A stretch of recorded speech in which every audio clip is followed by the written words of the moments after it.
with Half Dozen Customs. We're back out here on the Jeep this evening. We left off a few days ago with getting the roof primed. And now we're back out here to get a final coat put on the back of the truck. I got some filler on the board. We're probably going to have to mix several different batches. But basically, we're going to coat this whole top section back here. And then we're going to coat this lower section down here all the way to the door edge. So we'll do from these body lines over. As far as the center and that lower section down there, we're not going to recoat that stuff. It's behind the bed, you'll never see it. I think it's good enough. So let's get some filler mixed up and let's get this coated, and then that's it for tonight. So all right, this is a lot to coat, and I don't think that we're going to get it done in one shot. So like I said, we'll have to mix up several batches.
And last night we left off with getting this coated. It's been probably about 20 hours.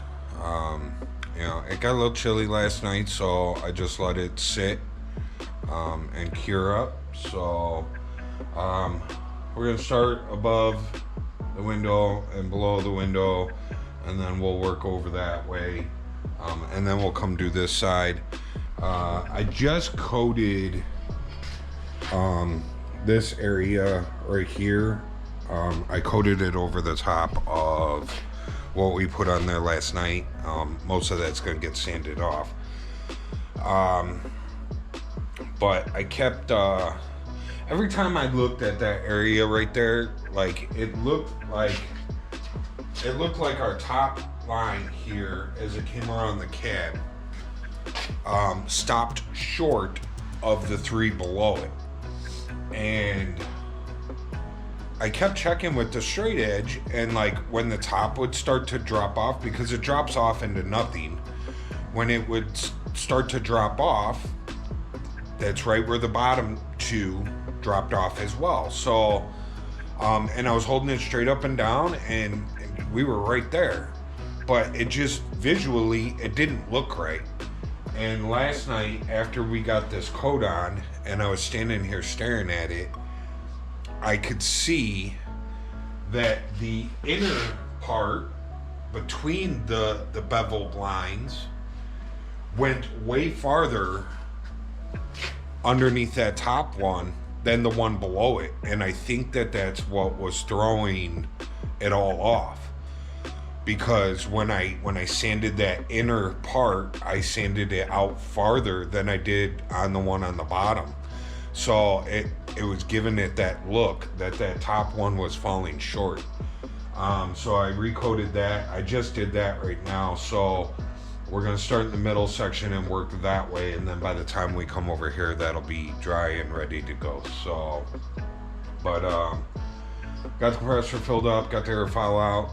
Let me drag the line over here, and let's get to sanding. Let's try and get this sanded out. Hopefully tonight. We'll see.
It's starting to look real good.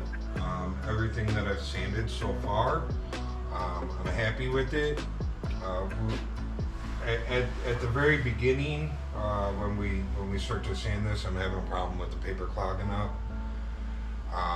But once we get past that part, it's sanding fine. So, and it's probably just because, it wasn't 60 degrees out here for the last 20 hours, but is what it is. It's sanding out and it's looking good. I'm happy with it.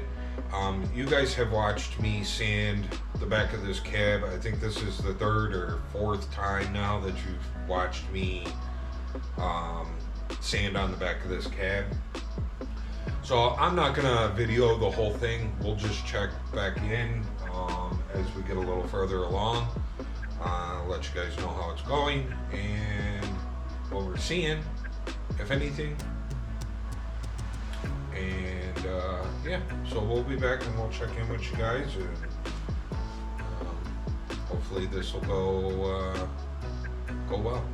So okay, so I think we've got this side pretty well sanded up. I mean, other than maybe just a couple of little pinholes here and there that we'll swipe with the razor blade. But we got this side all sanded up, and the back up here is sanded up. Yeah, I think we're good. It feels good. I'm happy with it. Yeah. So now over to the other side. I'll kick it on. I'll record a little bit of it. Am I all dusty looking? Oh, I lost my headphone down my shirt. Where'd it go? Where'd it go? There it is. Oi. Okay. So I'll record some of this over here just to, I don't know, give you guys something to watch here. But again, I probably won't record all of it. Not that I'm trying to hide anything from you guys. It's just I've been recording the back of this wall for a few weeks now, and you know, I'm sure you guys are ready for it to be done. So let's just snap our fingers and get it done, you know.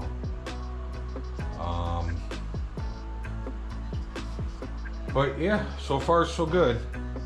So we'll be back and we'll start sanding over here. I'm probably gonna rough it up real quick, and then we'll change out our paper and I'll be back. So okay, I kind of roughed everything up. Hoping to maybe get past a little bit of that gumminess that it's gumming up my paper in the very beginning. So changed out the piece of paper to a new piece. I'm still expecting it to gum up, but hopefully it'll help that I broke it down some. Let's get to it. Let's see if we can get this finished up tonight.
Okay, we got everything sanded down.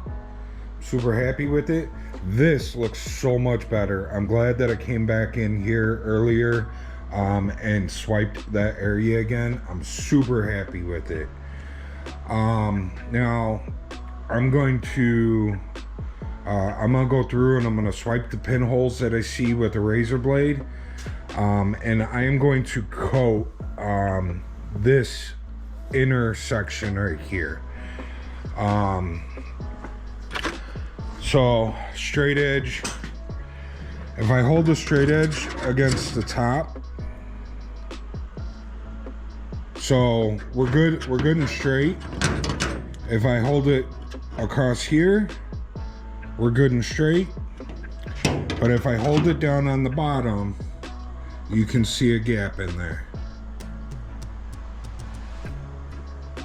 So it's just on the bottom side. This looks good, this looks good, that not so much. So I'm gonna go ahead and I'm gonna swipe that. And then, like I said, I'm gonna swipe the pinholes tonight.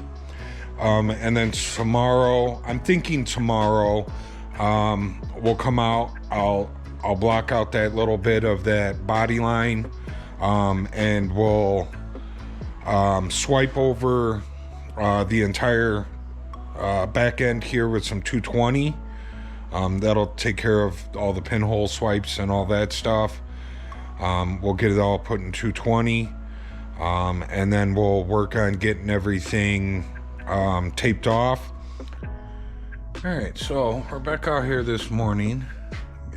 try and get the light out from behind my head. We're back out here this morning, and I went through and I sanded down all the pinholes that we swiped. I don't think I videoed that part, but we coated that top body line, and I kind of did in between the top and the middle body line, and I did the top part of the middle line. We coated that, and then I went through the entire back of the cab, and I swiped all the pinholes with a razor blade. So we went through, and you can kind of see like where I swiped with a razor blade. So we just went through and we sanded all that, and I just did that with you know, my paint stick with some 80 grit on it. Nothing too exciting. I did not video it. Now, as you can see over here, we have recoated that, and then I have recoated several spots going along the back here. All those spots along the back were either a ding or like a rust pit that I had already coated once before. But when you look down like from one side to the other, you could still kind of see that there were some dimples there, because I only threw one coat on them and we sanded them down, and I was just gonna prime it, but I figured, like, while I was reworking that one body line, let's just swipe everything that we see real quick, and we'll sand it down with the paint stick, and hopefully those come out a little bit straighter. Originally, I was just planning on throwing a couple extra coats of primer there, and then possibly the idea of having to prime those body lines twice. You know, get it primed, block it out, prime those spots again. But I figured, you know, let's just coat them again. You know, I had to.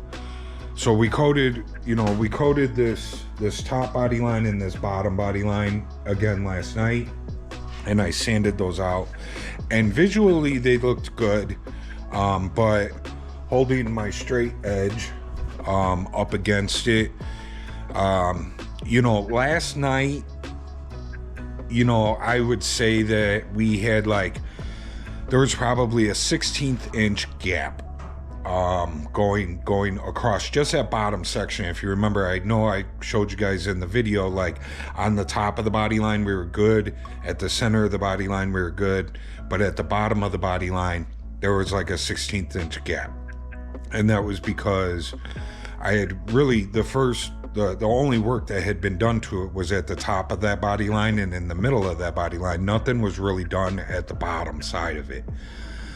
So we coated that, we sanded it down, and I would say we cut our gap in half.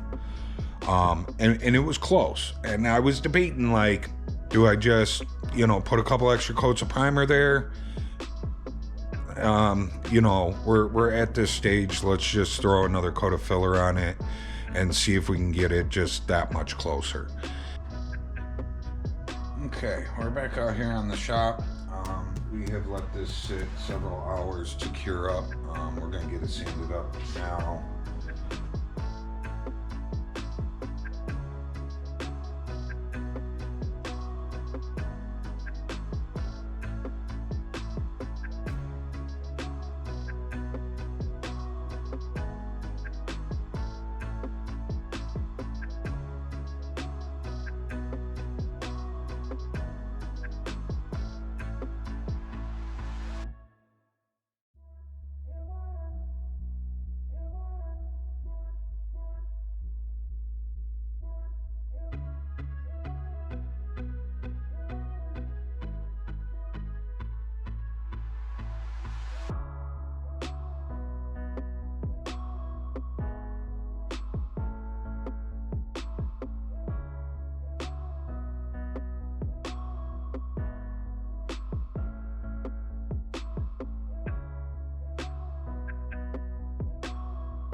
We left off last night with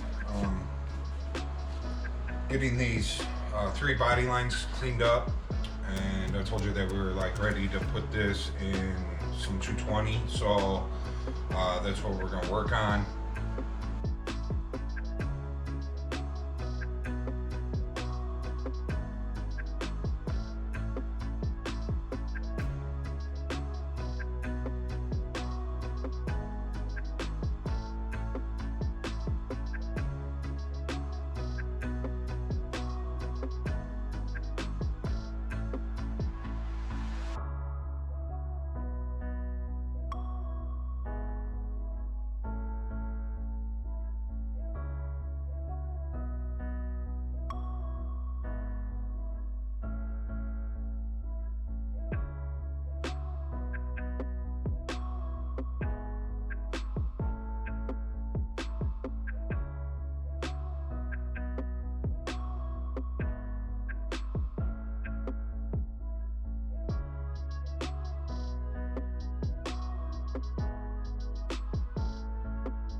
Okay, so you see I sanded around this lip.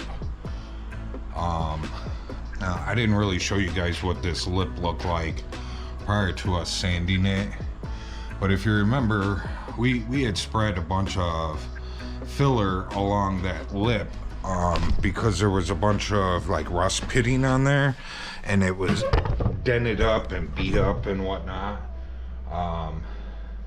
And that's why I wanted to prime it twice, because it was in such rough shape.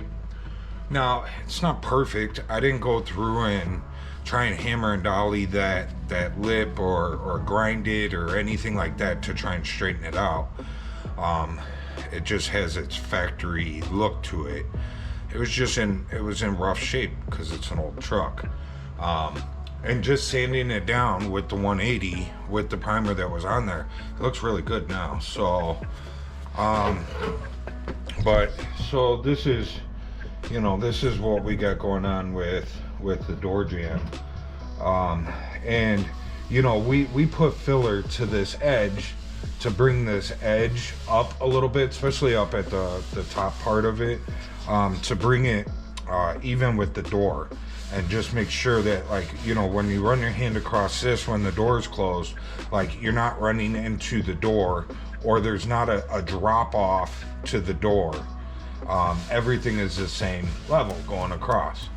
So now we got to prime this inner edge, which had already been primed when we primed the door jambs, but now that we did body work here, we've sanded through to a couple of spots, and now there's like filler on this edge that doesn't have primer on it, so we gotta get that primed. And this vehicle, we're lucky that this skin actually lays over the top of the door jamb and then gets spot welded here. So there's a perfect line down here to run our tape line on. If you didn't have that, if it was a newer cars don't have that. It's all just one piece, or there's seam sealer in there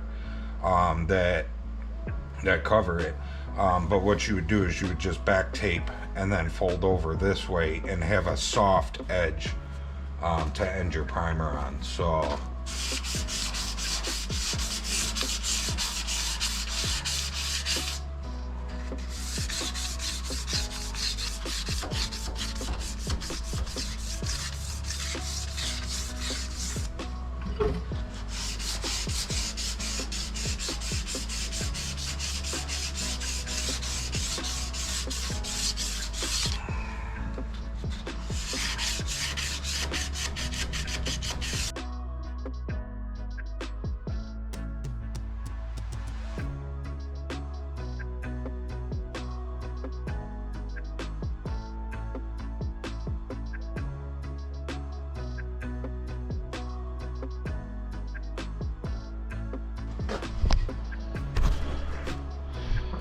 Okay,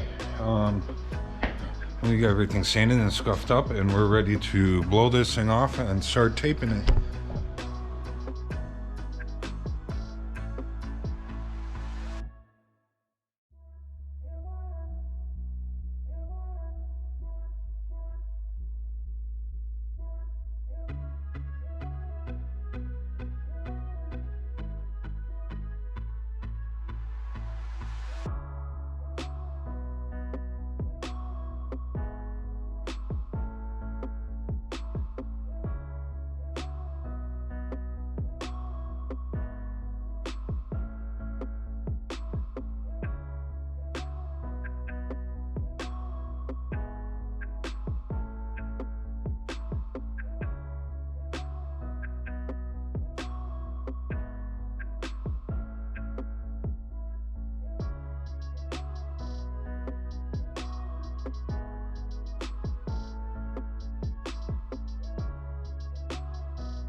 Okay, so you can see taped off the back window.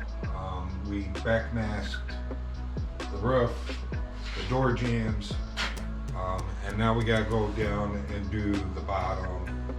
I'm gonna take some sandpaper with me, pre-cleaner, rag, scuff pad, and I grabbed my mat, we're gonna lay down underneath there, and we are gonna make sure everything is sanded, scuffed, and cleaned, so that we can get that taped off down there. I'm gonna try and get down there and just do it once, but I think before we actually mask it off, I think that I'm gonna have to tape off these frame rails, because I think if I back mask everything, and then we go to try and slip the paper in around the frame rails, we're just going to be getting stuck to that tape. So I think we'll do the frame rails first, and then we'll crawl back underneath there and we'll mask it all off. But I've never laid on my back down there with anything that we've done with this back wall. Even when we were doing metal work down there, you know, I never went any farther than being on my knees on that pad. So let's lay down underneath there and actually look and see what's actually going on down there. So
this bottom side is a pain in the ass, I tell you what.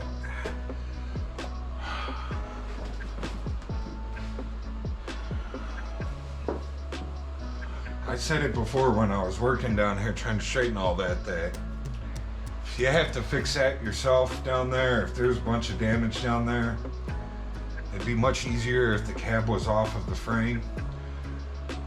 I'd say the same thing here. You know, if you haven't been here before, you know, this is basically a cab off. I mean, the cab has never left the vicinity of the frame, but we have unbolted it and lifted it up and changed all the body mounts and all that stuff. Like, you know, we had the body lifted up when we painted the frame and everything like that, but we just never physically like removed the body from the vicinity of the frame. But kind of wish I would have. Kind of wish I would have.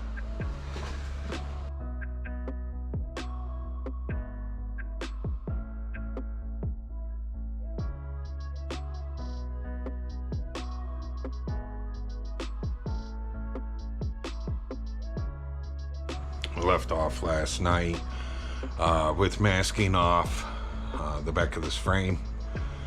I came out here this morning and I finished up the driver's side. So we got, you know, everything. I don't know if you can see that, but we got paper, you know, hanging down underneath there, so it can't get past there. So now we are ready to tape off, like, along the roof and around the doors. So let's go ahead and get that done, and then we're gonna put some plastic on and get this bad boy primed.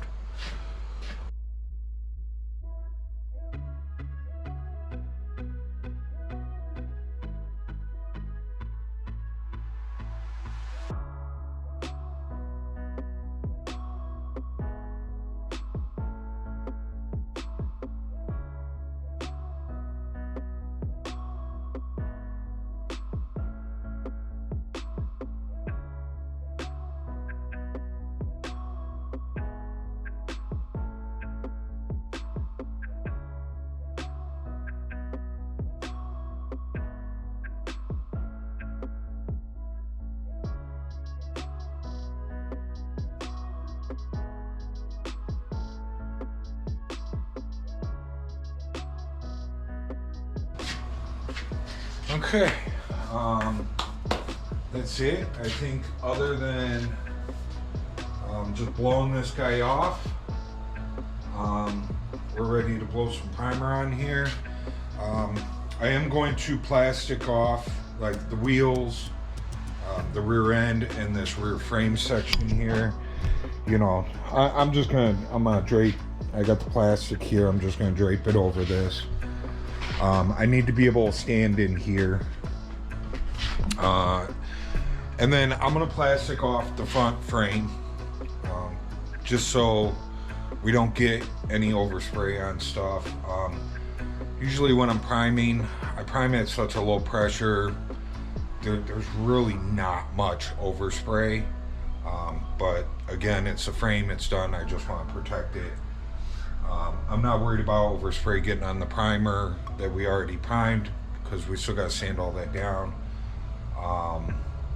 Just so long as we're not, you know, coating over primer that hasn't been sanded. That's why we taped it off. But little overspray on there isn't gonna hurt nothing, because we'll just sand it off anyways. So I'm gonna kick the heater on and let it warm up in here.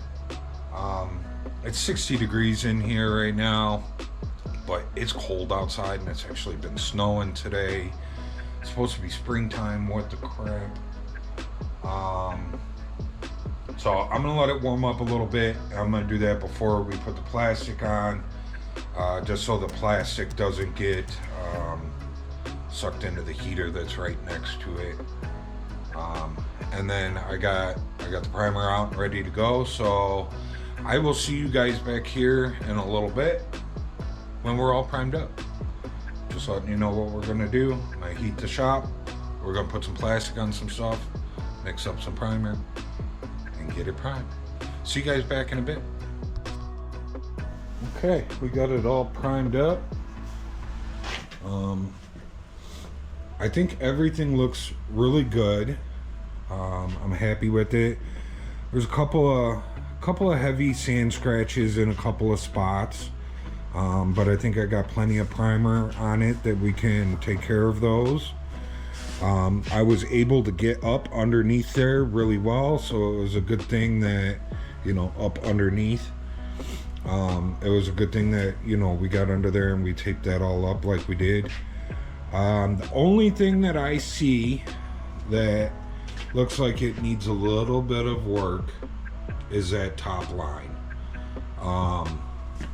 The line comes straight across and then it kind of goes up a little bit. This guy's a little fat. So, but looking at the other side kind of has that as well, and that was all bare metal. We didn't do anything with that. So we'll have to see how it sands out in the primer, but I'm expecting to have to reprime that area right there. Not a big deal. If that's all that I have to reprime, then we're good to go. So it looks good. I'm happy with it. We left off the other day with getting the back of this cab primed. Came out here later in the evening and I unmasked everything and got everything kind of cleaned up. I did it off camera. I didn't think you guys really wanted to see me unmask anything, but looks good. I'm happy with it. Only thing is that one body line over there I told you maybe needs a little bit more work. Well, not maybe, I know it does. But other than that, I think it looks good. But like I was saying before, like you can kind of see, like it looks like it comes and dips up there, and we have that same dip up over here, but I think it's a little more drastic over here. So we definitely need to rework that top body line. Like I said, we'll see what comes out of the primer, and then we'll go from there. But then last night I put the front end on. I did not video this because I was on the phone the whole time with Colleen. She was driving home from Chicago, so we were on the phone, and while I was chit-chatting with her, I put the front end back on. Now we still got, it's just kind of sitting on there. I have a bolt on the top at each end, and I have it set up there. I have 2 bolts in the front, but nothing's tight. Everything's just kind of loose. So right now I'm going to, we're going to go through and kind of make some adjustments and tighten everything up. We're going to get the bottoms bolted up. I kind of have stuff snugged. It's not tight, but it's kind of snugged. So what we're going to do is, like, we'll loosen up the bolt that we have up here. We'll loosen up the couple bolts we have here. And then we're gonna bolt up the bottom and pull this up where it needs to be. And then we can run the rest of the bolts in here. Like I said, we only have the 1 bolt in there. So, and then we need to adjust this front. My bad, I'm flipping the camera all over the place. We need to pick this up a little and tighten that up. So, but I'm happy that, you know, I'm happy that I got that done last night, even though I didn't video it. And basically, like I said, we're putting this together over the next couple days. I gotta get the hood on. And these are the hooks. These hooks they mount on the fender up here, and they hook onto the hood. So we gotta get the hood on. We gotta do that. And then we've got this body work roughed out. If you guys remember, that underneath the fender is all primed. Inside the engine compartment is all primed. And we gotta get this in primer. But when I body worked all that out, basically I did it how I do everything else. I put a coat on, we sand it down, I coat the low spots. We get it to where all the low spots are gone, and then I throw one more coat over the top of it, and that's where we're at. I got the one coat on, we got all the low spots filled. Now it's time to put the final coat on. When I did all this body work on here, we were doing body work on a stand. You know, and if you guys know the stands, you know, they're those stands that hang up there. They're just a Harbor Freight stand. Doesn't matter if you buy cheap ones or good ones. They all wiggle and move around. So when you're trying to sand, you know, that whole thing's just rocking back and forth the whole time. So it makes it very difficult to do body work on those. I would say that those are more for painting than they are for doing body work. But you know, we got it roughed in on those. I want to finish the body work with it mounted on the truck to where it doesn't move. So that's where we're at right now. I want to make the adjustments that we need to make, get everything bolted up nice and tight. And then we'll go from there. That might be the end of the day. It's 8 o'clock. So by the time we get everything bolted up, I'll probably call it a night. Hopefully tomorrow evening, when Colleen gets off of work, I'm gonna have my buddy that owns the truck come over, and the three of us are gonna put the hood on, hopefully without chipping or scratching anything. The last time me and Colleen put the hood on by ourselves, and I chipped and scratched up everything trying to do it with just the two of us. So I'm hoping, you know, with the three of us, one person here working the bolts, one person over there working the bolts, and then Colleen at the front holding the nose of the hood up. So and then hopefully we can do it without chipping and scratching nothing. So but we'll work on that tomorrow evening. And then once the hood is on, we'll get these hooks installed. And once the hooks are installed, then we can finish the body work on the fenders. And we need to double check that hood. Like I've said before in other videos, we had that hood really well.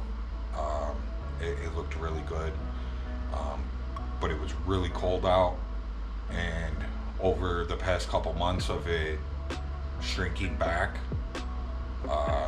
it needs a little more work. So we're gonna do that work while it's on the truck. Like I said with those stands, we did that on the stands. Those stands move around.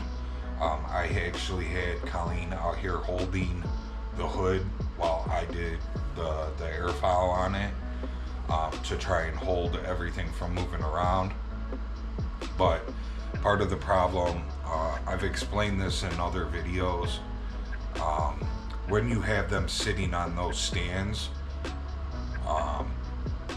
if you don't have an inner structure to the hood or the trunk lid, whatever it is that you're working on, that those stands are actually sitting on that inner structure, you could have those stands pushing up on the metal, and then when you're sanding, you get it all nice and flat, and then when you take that hood off of that stand and that metal relaxes where that stand was sitting, now you have a dent in the hood. And that's exactly one of the problems we were having with doing that hood.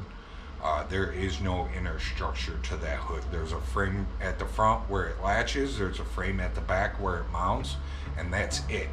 When I had it sitting on the stand, it was sitting on the exterior metal from the inside, pushing up on that metal. and then we sanded everything down nice and flat, and when I took it off of that sand, that metal relaxed again, and now it's not straight. So we're gonna rework it and get it set. It's all primed and everything, so we're gonna try, I'm gonna guide coat it, we're gonna try and block everything out and see how it looks.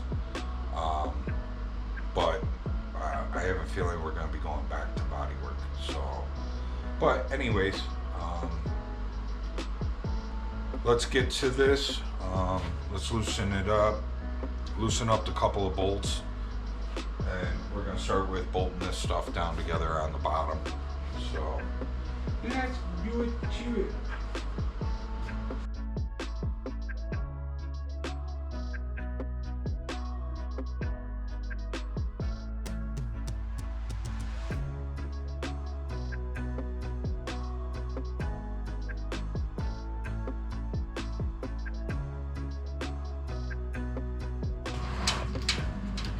So last night, while before I put everything together, I went through and I ran a tap through everything, just to clean out all the primer that was in there. If you remember back a few videos ago when we were putting on the doors, I didn't do that and I had a problem.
Okay, now let's jump to the front.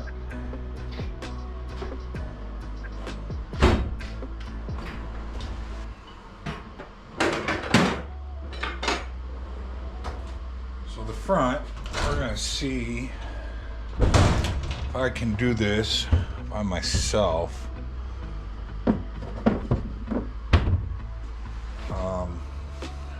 Without, it's kind of a two-person job. But let's see if we can do this by myself and then not mess nothing up.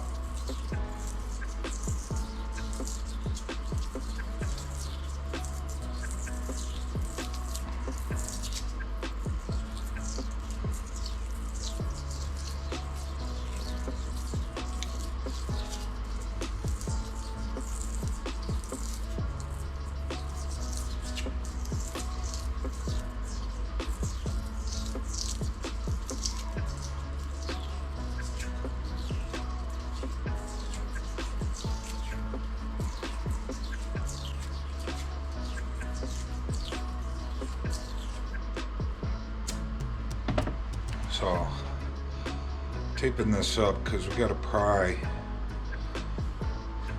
I want to pry up on the fender while I'm tightening this up, and I don't want to scratch or chip nothing. Wait, not off to a good start.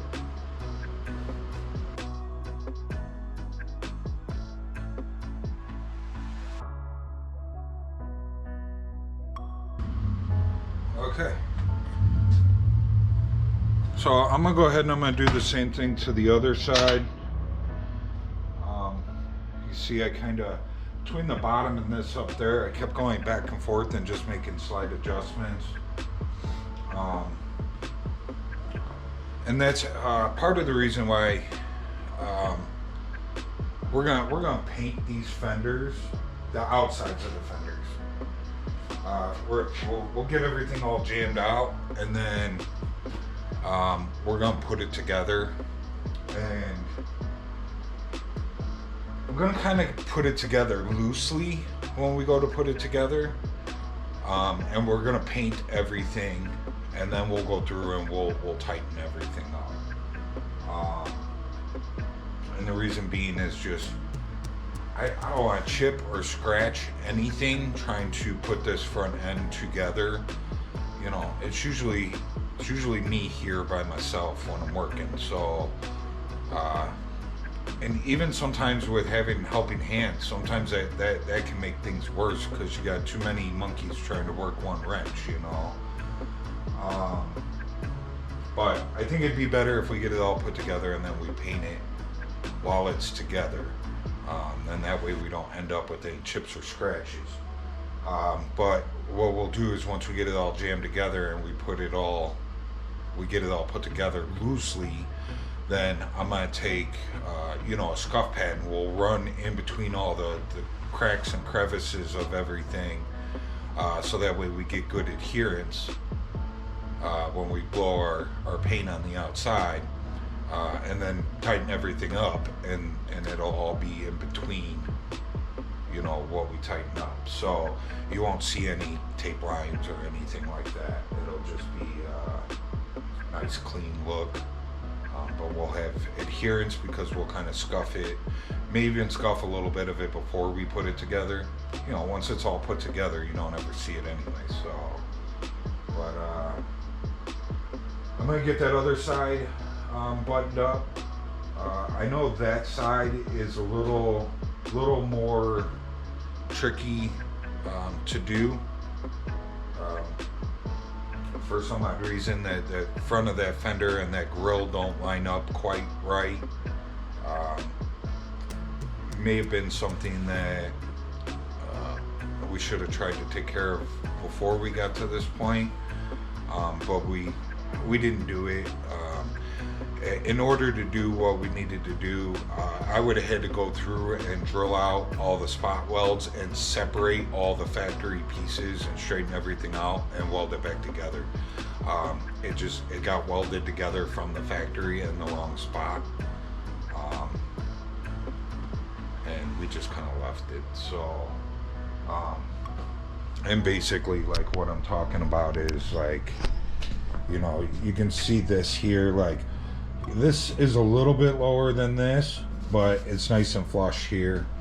And if you look here, this is sticking out from the grill a little bit, and it's hanging down a little bit lower. And we would have had to drill out all the spot welds that go in here and move everything to get it to sit like the driver's side does. And I didn't want to do it. It was a lot of work. Didn't want to do it.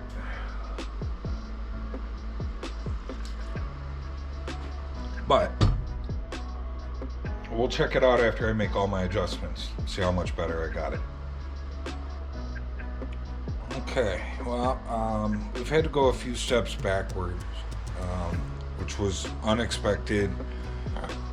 But thankfully, we were able to get this done before everything was primed. We did screw up a little bit of the primer that was on the inside, that, you know, we did months ago. We primed the inside of the fenders, but unfortunately that kind of stuff happens. So what was going on was, having the fender sitting on there, everything looked good.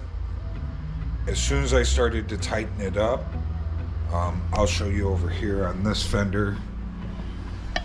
So this here, you can see that there's a gap between here and this body line that's here. It actually makes it so that this and this are the same level, and this is what's built out. and on that side it was all the way up against this, and I couldn't push it in any farther because we were hitting here. Now you can see here, like there's a gap, you know, I can basically stick my pinky in there. And on this side you could see where it chipped it here because we were hitting it. We were right up against it. Now how I never caught that before, you know, I don't know. And the thing was that, so, you know, we bolted up the bottom of the fender up against the rocker, and that's what pushed it up so far that I couldn't push it over anymore. If I took all the bolts out of the bottom and let it drop down, it sat in there where it needed to sit. But then that left us with a gap at the bottom that was like, you know, this big that we had to close up. So I don't understand really what's going on here and how I never had a problem. I've had these fenders on and off, you know, 20 times and never seen that issue before. So now, why we're having that issue now, I'm not really too sure. But I didn't even get a chance to try and adjust and figure out what was going on. I pushed on the fender and it cracked the filler. So, and the reason that it did that, so it cracked the filler right across here. So we grinded this back. So I gotta fix that filler because it cracked it there. But what was going on was somehow, I don't know how I did this either, but this went all the way to the corner and was just straight across. It was just a straight piece of sheet metal there. And I looked at the other fender, and the other fender has quite the buildup here. So somehow when I made this piece, because we made this piece got made differently than it did on the other side. The other side, you know, like I said, it has buildup. It comes down to right here. As soon as this was touching the part of the truck, like I was saying, and I pushed here, it kind of bent this back and it cracked the filler there. So since we already had to go back and fix that filler, I grinded this all out right here, and I welded this corner up so that we have strength there. So, you know, you can't, if you push on this now, there's no way for this to flex and move and crack that filler ever again. So unfortunate, but that's what happens when you're building vehicles. Sorry, I'm flipping the camera around all over the place again. So, and then, so inside here, see if I can move this fender around with a camera in my hand. So inside there is where I said we screwed up our filler. So what I'm gonna do, I hit this with the blowgun while it was still hot, and I blew off everything that was loose. And then you can see I've came in here and I've sanded. I'm just gonna take my finger and we're gonna swipe a little bit of filler in there, and I'll sand that flat again. And then we'll just have to reprime that little corner. So if you didn't catch that last night, we were trying to put the fender on, and there was a spot where it was just sheet metal with some filler over it, and I flexed it and it cracked it. And I looked at the driver's side, and the driver's side was not a thin piece of sheet metal like that. It actually had a folded over edge, which gave it its strength. So we went in and we welded that edge in there to give it its strength, grinded everything up, and put a coat of filler on it last night. And now it's dry and it's ready to go. So let's get it sanded up and try and test fit it back on the vehicle.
Okay, we got everything sanded up.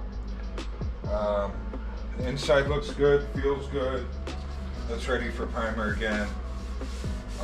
This outside feels pretty good too. Other than being in 80 grit, I think we're okay. I think what we did didn't affect anything. So let's go ahead and let's try putting this fender back on. And see if the couple of adjustments I made makes it fit a little bit better.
Just gotta do that front now.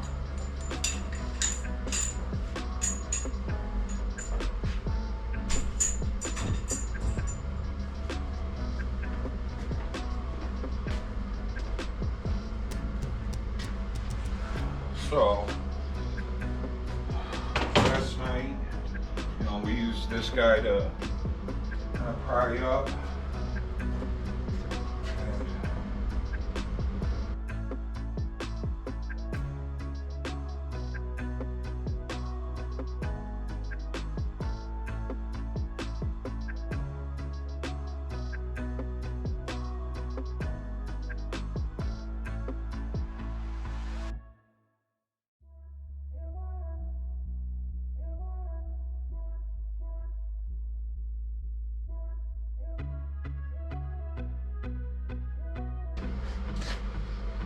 I think it looks good.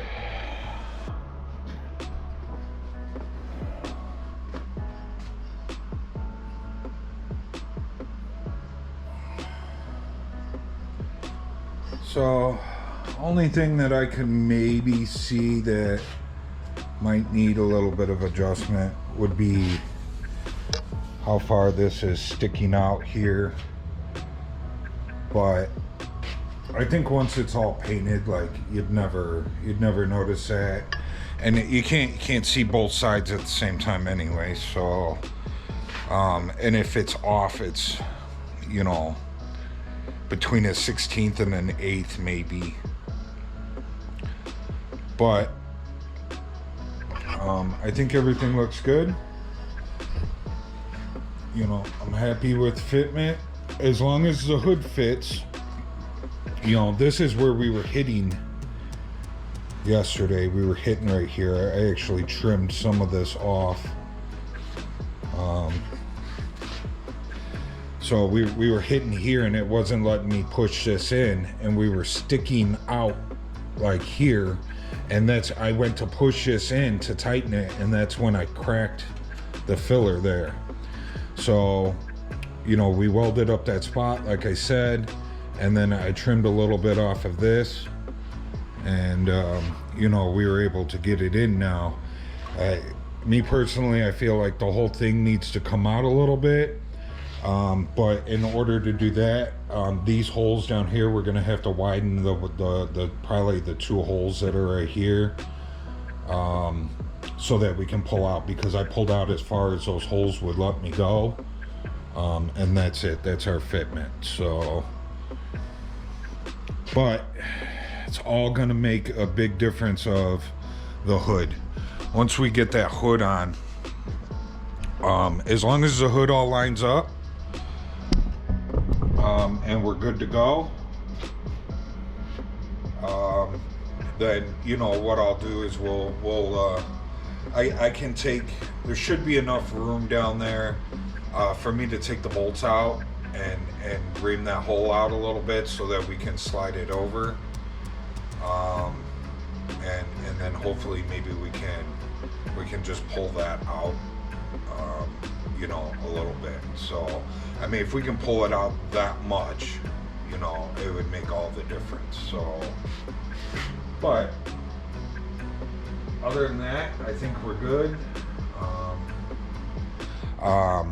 So I decided, so there's this front piece that goes on here that I have yet to touch.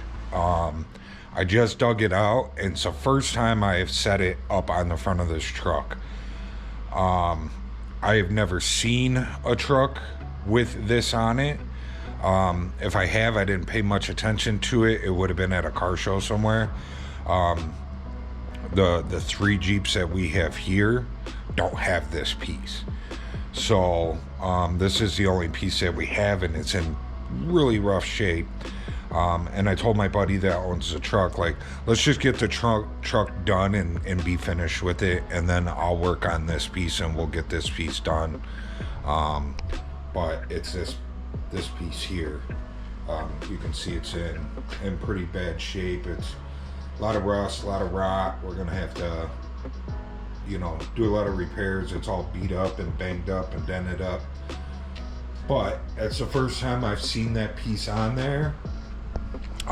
And the cool thing is that, remember I was saying in last night's video that the way that the passenger fender mounts up to that grill, like, I wasn't super happy with the fitment of everything, and I would have had to drill out all the spot welds and move it where I wanted it and re-weld it up, that it was like that from the factory. That covers it, you don't even see it. So I'm kind of glad that I didn't go through all that work to drill out all those spot welds and move everything around. It gets covered up, you don't even see it. So we're back out here on the Jeep this morning, this afternoon I should say. I've been out here since this morning, but it is currently afternoon. And what we are working on today is we're getting these side latches that go on the side of the hood mounted up. This was something that I was supposed to do months ago, and I totally forgot about it. Like, I even had my buddy that owns a truck, I called him and was like, hey, I need you to bring those hood latches over before I pull this front end back apart. And he brought them right over, like, they were here within minutes. He brought them right over, and then I continued to take the front end apart without installing them. And then once the front end was apart, you know, that was it. We had to wait until the next time that it was put back together, which is now, months later. So what I've done here is I mounted these hooks, both sides of the hood. Let me take you guys out of your stand so that it's easier for me to walk around and show you guys. So these hooks and these holes are exactly where the factory ones were. I did not change those. Those are the factory holes, or the holes that were in the hood when it came to me. I didn't see any signs of those ever being moved, so those should be the factory holes. But when this front end very first got put together, and it still had all of this, remember, this front end is from a different vehicle. So when I very first put it all together, there was one that hooked on here, but it was very, very loose. Like there was no tension on it. These things are spring loaded, and there was like no tension on it. Like you could just take it and just hook it without having to use that spring. And you need that spring on there so that they stay attached. And then on the other side,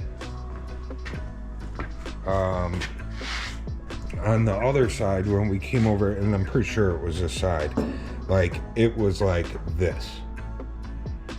So they were like nowhere near. So that one didn't have no spring to stay latched, and then this one was way off and on an angle. So I welded up the holes that were in the fender, and got rid of them because neither one of them were in the correct spot.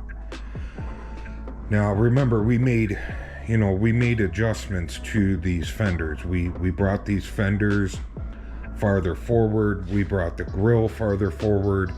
This is supposed to have an overhang over the grill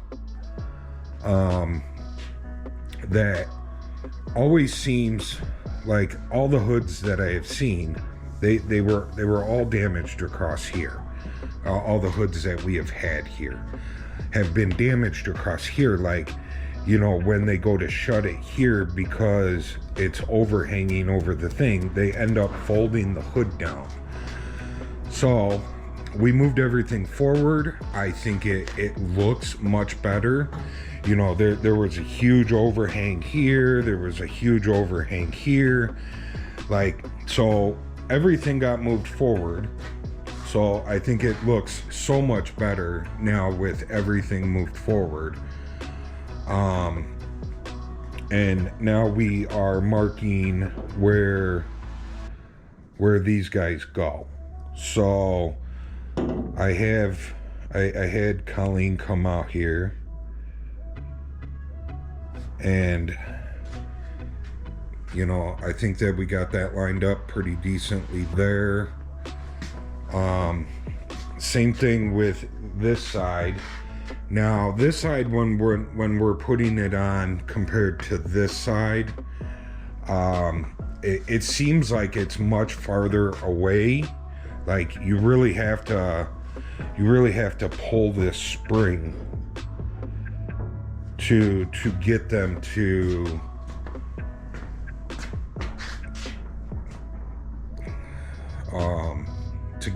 latch. Now those things pivot on the bottom, so this one being straight up and down and that one being leaned up against it, I think it's just the way that those bottom pedestals are, because they're like on like a ball joint on the bottom. But you have to pull this one much harder than you have to pull this one to initiate the spring. but I measured everything. So I stuck this in as far as it would go, and we're, you know, 3 3/4 to that outside edge. Then I measured from like this edge to there, and we're 4 3/4. And I did the same thing over here. We marked these 3 3/4 to that outside edge, and then we're 4 3/4 to that edge. So, you know, from this to this, we are the same on both sides. Now, you know, this hood is, you know, this hood is flimsy, and that's the reason for these. It keeps your hood from doing this. You know, if you didn't have these, this thing would just be a shaking, vibrating mess when you're driving down the road. So that's what these are for. And I think once we get them bolted in place and both sides are hooked and you're pulling the hood down, this also gets, you know, there's a rubber gasket that goes in here that goes all the way around that we have. It's a new gasket. I think it's actually like, it's 1 gasket, 2 gasket, 3 gaskets. Are like these little rubber bump stops, and then there's an actual gasket that goes here. There's like 3 bump stops and then a gasket, and that should keep everything nice and level going across. Like, you know, if you kind of look here, like we're kind of a little tighter there than we are here. But once those are hooked in, it'll pull the hood down on both sides where it needs to be. Plus, those rubber, you know, those rubber gaskets that are in there are gonna change the, you know, it'll probably push this side out a little bit more. But I think we have those all tied in place, so, or marked and ready to go. You know, it looks like we're pretty even with the hood there. You know, this side looks like it's pretty even with the hood. Like, I'm looking at my pencil drawing, like, you know, is it off kiltered or does it look straight with everything? And I think they both look straight with everything. So I think we're good to drill those holes. But one thing that I want to do, which we're going to do here in a minute, when I did these fenders, if you guys remember back to like when we were sandblasting them and cleaning them up, they were really heavily pitted around the areas where those mounted. Now remember, everything got moved, so we're not mounted in the same place that we were. We're mounted on a more solid area now.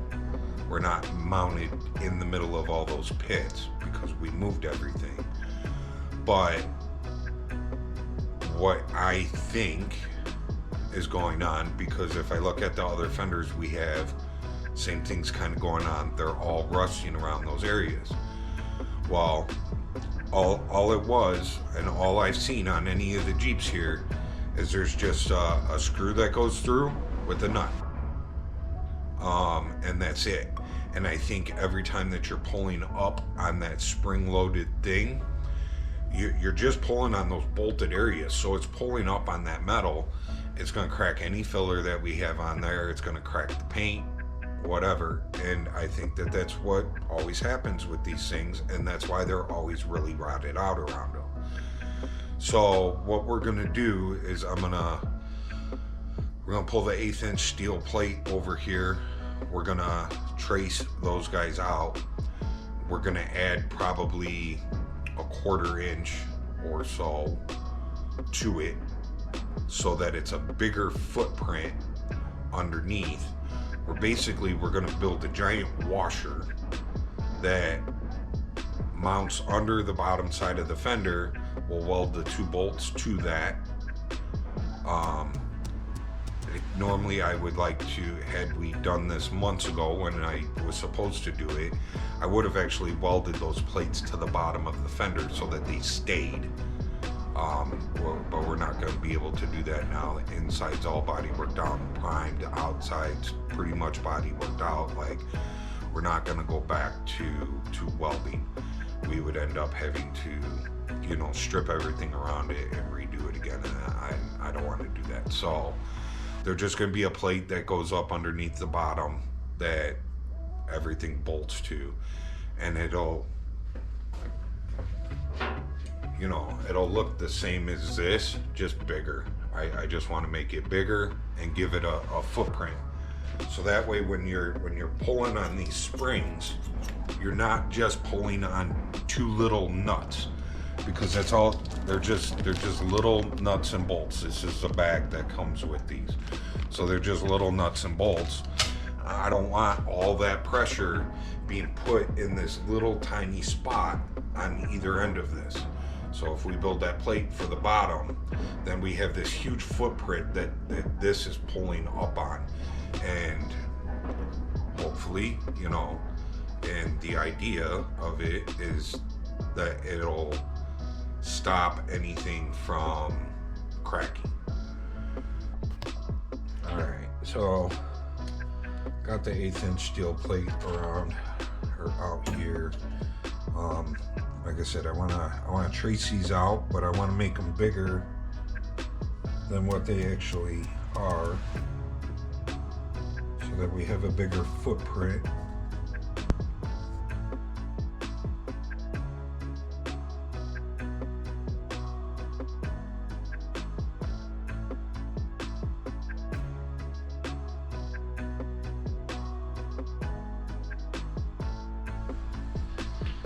So, something like that.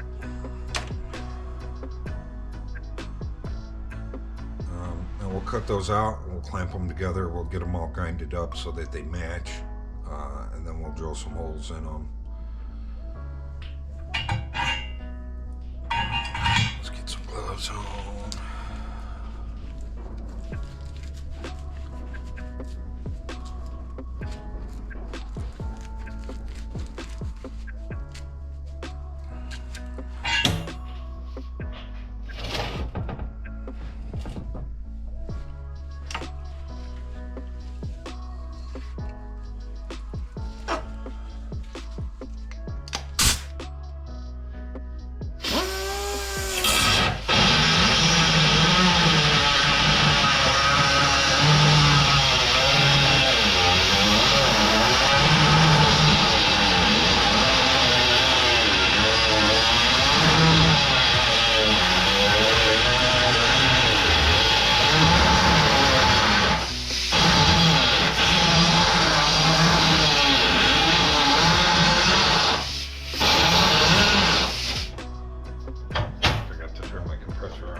Okay, so got those cleaned up.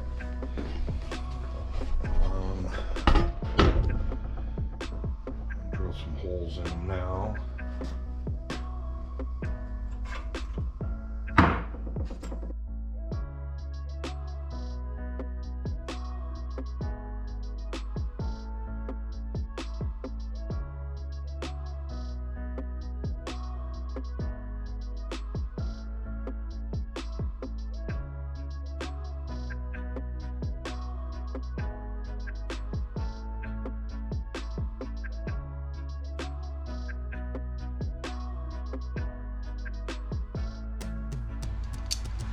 Hot, but fits. We're gonna let those cool off because those babies are hot. All right. So we drilled those out. I went one fraction of a size bigger on the drill bit than what's actually on those hooks, just to give us a little bit of leeway. And what we'll end up doing now is once I clean those up just a little bit more, once they cool off, we'll end up mounting them on here, and we'll put the nuts on, we'll tighten everything up, and then we'll weld those nuts on. I'm thinking just a couple tacks, one on each side, and we should be good then to drill the holes in the fender and mount that all up. Like I said, I'm gonna let those cool down, and we'll be back.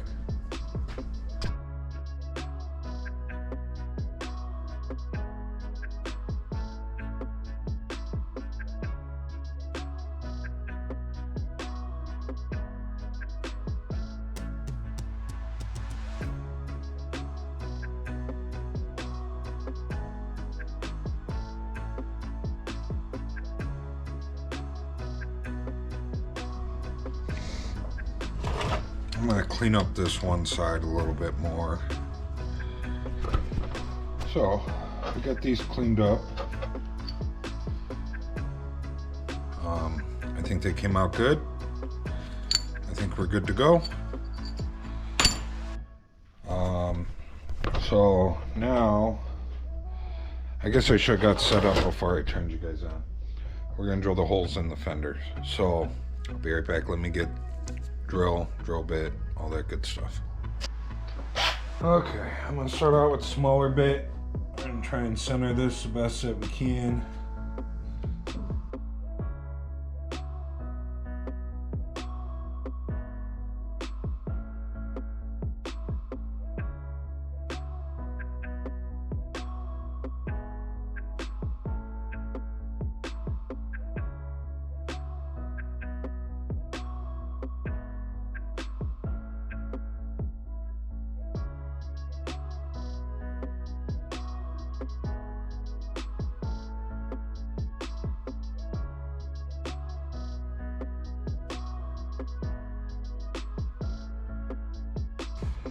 No going back now. Well, it's only metal. We can go back if we want, but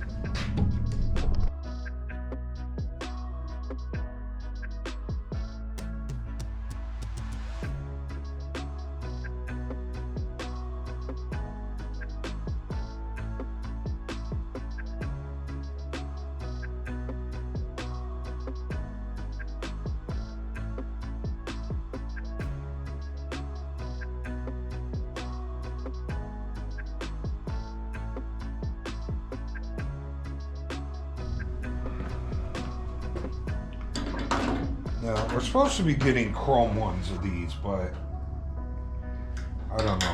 Me personally, I like the black. There's not much chrome on this thing.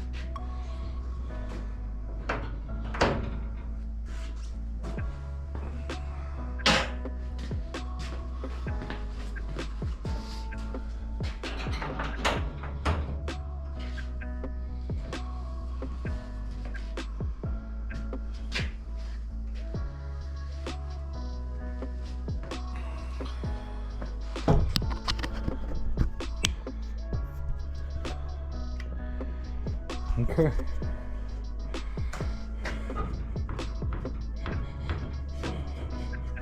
Remember, it gets rubber seals up at the front. But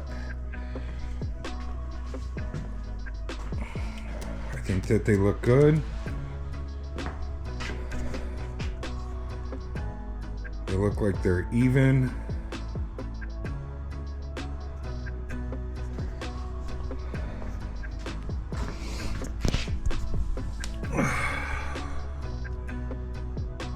Our little plates that we made.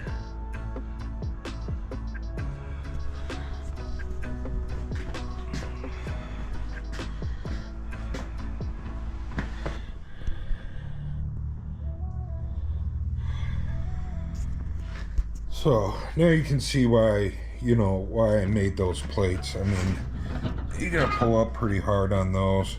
And for it to just be pulling up on those little bolts, I just didn't feel comfortable with that.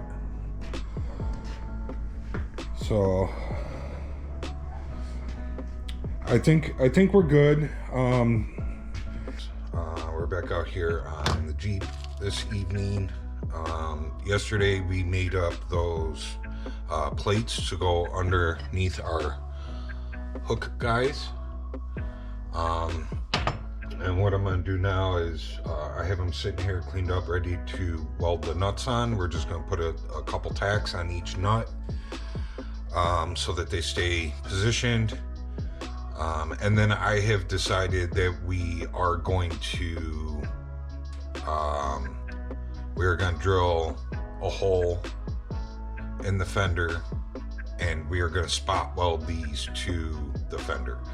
Originally I didn't want to do that because I didn't want to mess up the body work and the primer and all that stuff that we've already gotten done, but I feel that it is necessary to do it because originally I was just planning on painting these guys black and then with just some rattle can and you know, we'd mount them in there when everything was all done and put together.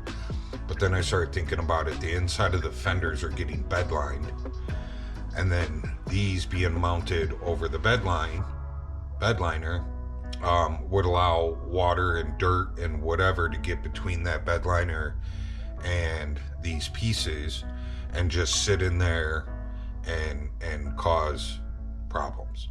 So to try and avoid that situation, we are going to spot weld them in place, and then I'll seam seal them, and then we'll bed line them, and they'll actually just be part of the fender. And then that way no water, dirt, muck, no nothing can get in between that bed liner and this piece. So that's what we're gonna do. Like I said, we're gonna weld these up real quick, and then we'll figure out how on mounting them in the Jeep. I do need to, once we get these bolts welded on, I'm gonna sand up the side that's gonna go up underneath the fender, and we're gonna spray that with some 2-in-1 rattle cans so that it's protected before we weld it in. So let's weld this in let's weld these up real quick, and then we'll get them painted and go from there.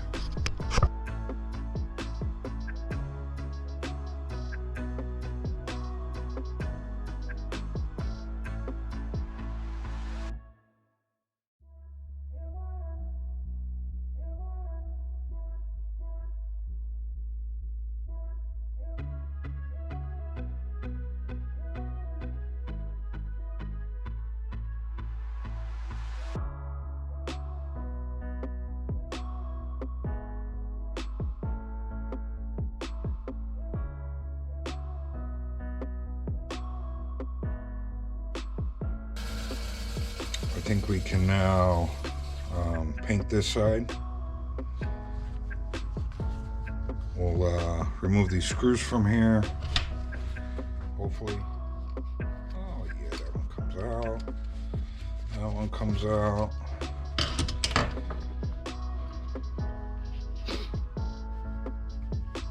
All right, we'll let these cool off for a moment. before we go ahead and paint them. Maybe they'd be better being painted warm, huh?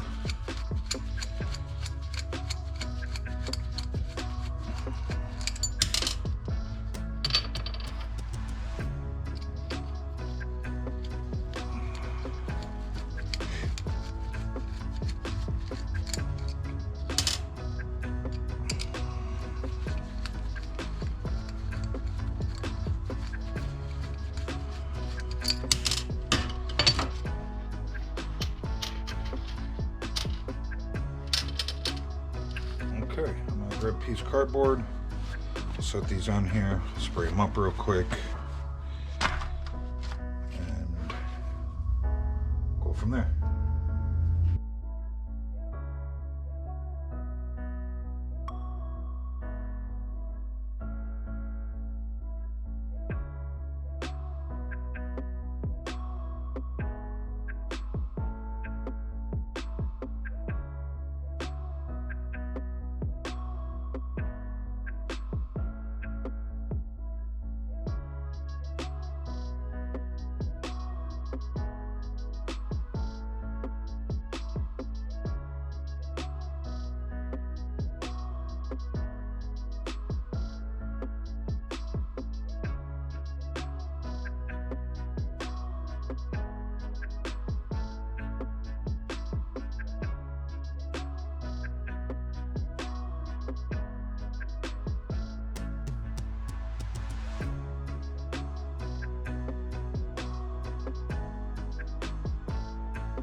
We're gonna put that tack weld in on each side. This side bolted in no problem, wasn't really worried about it. That side you've seen that I had to kind of run my reamer just a little bit through each hole to be able to get the screws in. So once I got it to where the screws went in, I checked and made sure that the hook's still mounted on, and it does. We're good to go. So let's go ahead and get these welded in.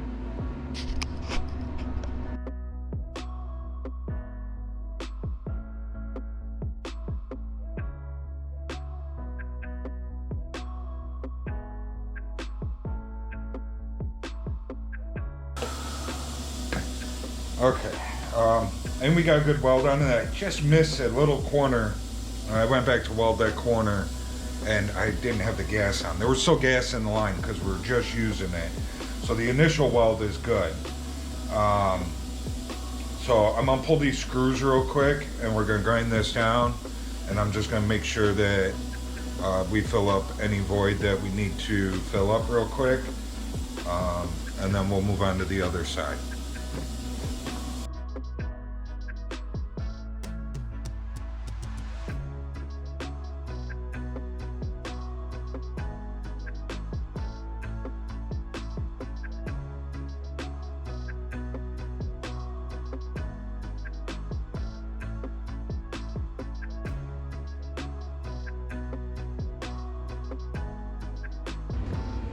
Alright, let's see if we can put these screws back in. I had no problem screwing this one together, but it sure didn't want to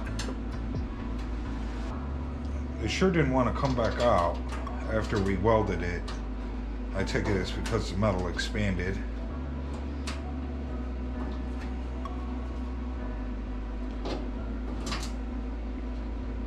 I think I'm going to, let me see if I can find this tap, and we're just going to run the tap through.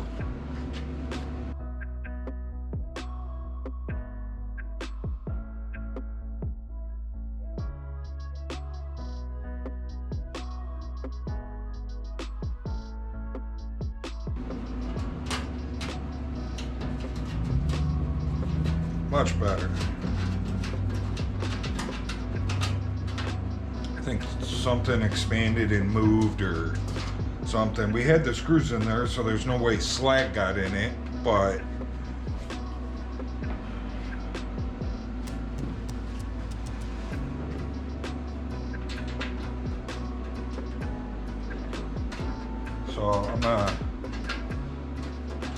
keep that, I'm gonna mark that tap with a piece of tape,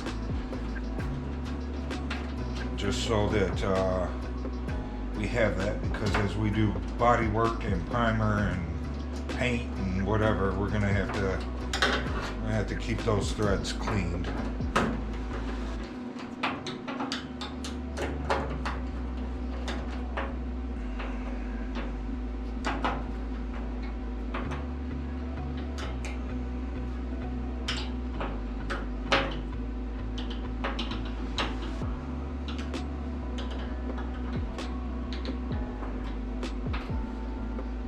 Okay.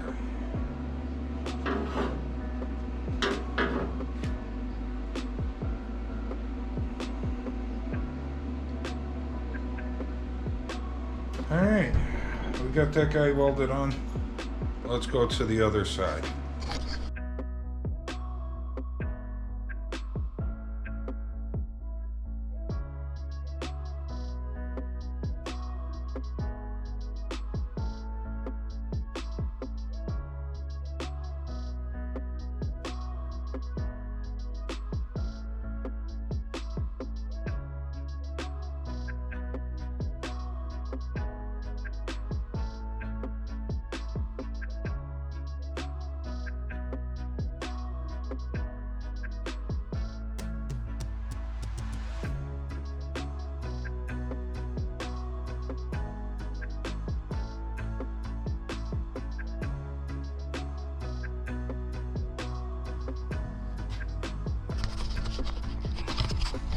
Okay, we got those on. Everything's good. I'm happy with them. So now what I'm gonna do, I'm gonna take them off, and we gotta do body work. I'm gonna take the screws and I'm gonna screw them in through the bottom, level with everything. So when we swipe our filler over it, it's not going down into the threads. And then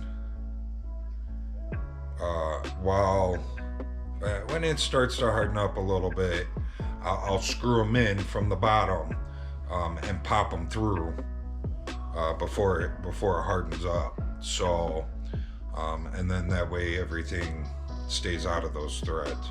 But like I said, I marked with a piece of tape our tap for that, so that we can continue to tap them out. But I don't want to fill, I'm gonna put the screw in there because I don't want to fill the hole up. If I fill the hole up, then we gotta drill it, and we're messing up our threads. So put the screw in from the bottom, protect our threads, and yeah. Okay, so you can see how I ran the screws up through the bottom, and now we'll coat that.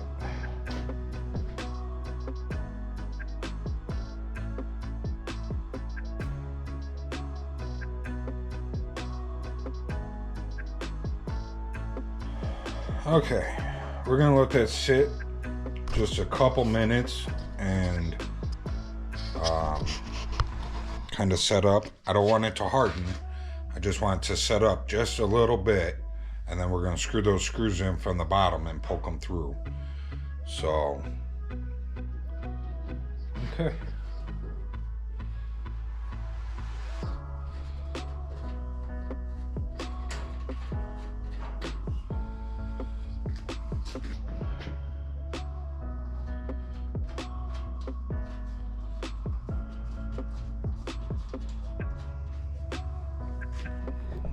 Okay, that's it as far as that goes. We're gonna let that set up overnight, and we left off last night with coating these couple of spots where we welded the plates.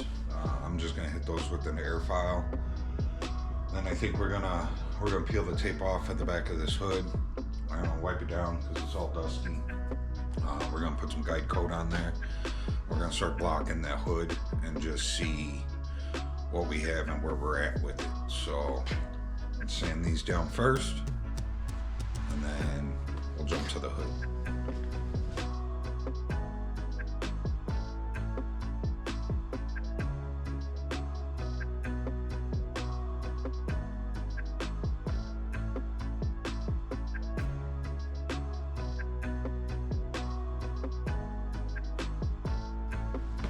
Okay, I don't know what you guys missed. I thought the camera was on, it was not. So, what I had explained before we got to this point was that I wiped down this hood with paper towel, and I've explained in other videos if you haven't seen it before. If you're having a hard time feeling what's going on, if you put a piece of paper towel between your hand and the panel and you wipe, it like magnifies what you're feeling. So if you're having a hard time feeling it, that's a little trick that you can use. What we got on here right now is just black guide coat. It's by Mirka. It's just a dry black powder that's accompanying Mirka. I get it from my paint company, and it's just a little foam pad that you rub on here and it turns your panel black. A lot of people use spray paint.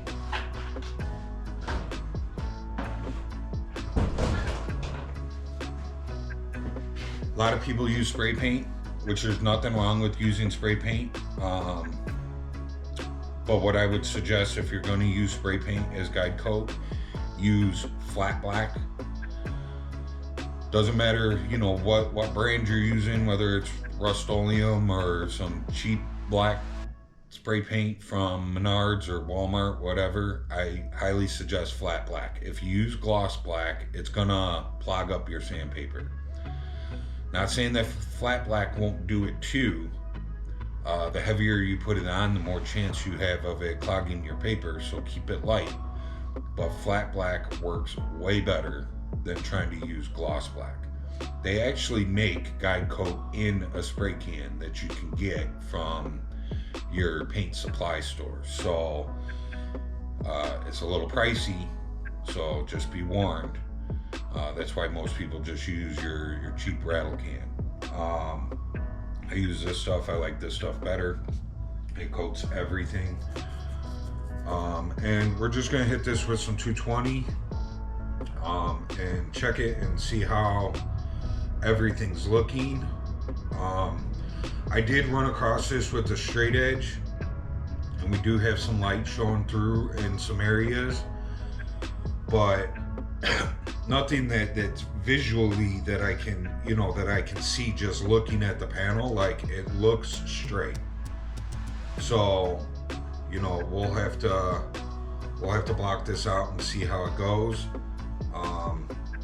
There might be enough material on here with the filler and the primer and everything. Like, I'm not saying that we're not gonna break through the primer, but there might be enough on here to, whatever happened with the shrinking that we had going on to where it shrank really bad, we might be able to take that out without having to recoat this, but we'll see as it goes. Like I said, fresh piece of 220,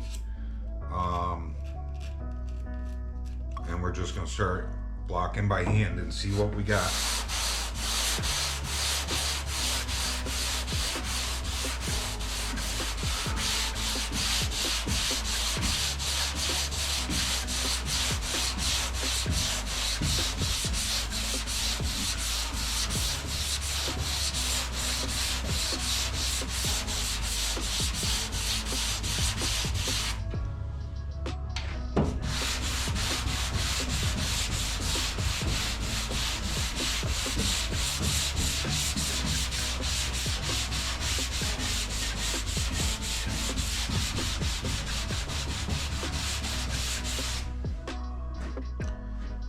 I'm gonna blow this off real quick, and I'm gonna show you like where you can see that our low spots and our high spots are.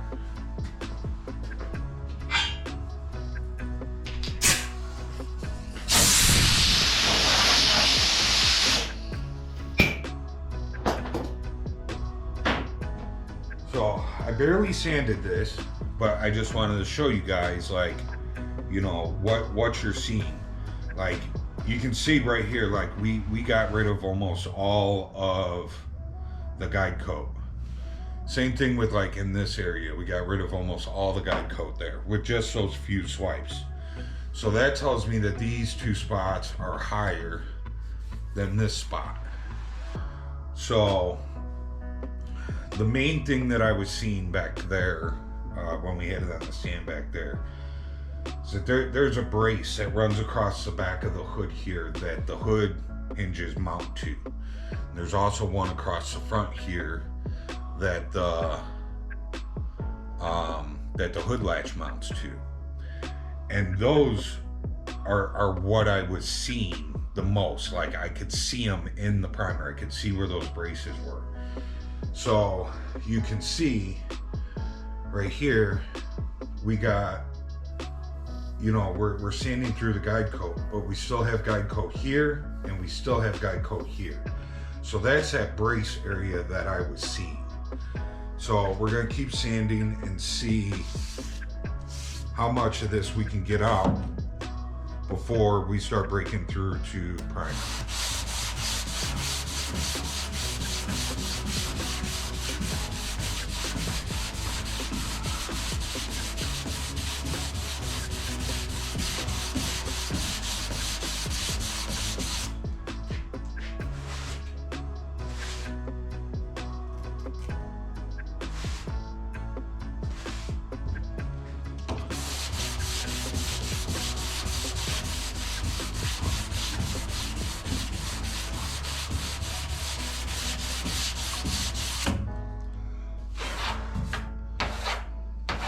So you can see we're, you know, guide coat's pretty much gone, but we have a low spot here, and this edge, I don't know if you guys can see this edge, like, you know, we're not even touching this edge yet. So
So I got it to sand out where, you know, we got all the guide coat off. Now whether or not it's straight or not. So you can see we broke through pretty heavy right here. So this definitely needs reprimed. And we got a little spot right there that needs to be primed again too. Now this back edge, I'm a little unsure of the back edge here because I kept hitting this.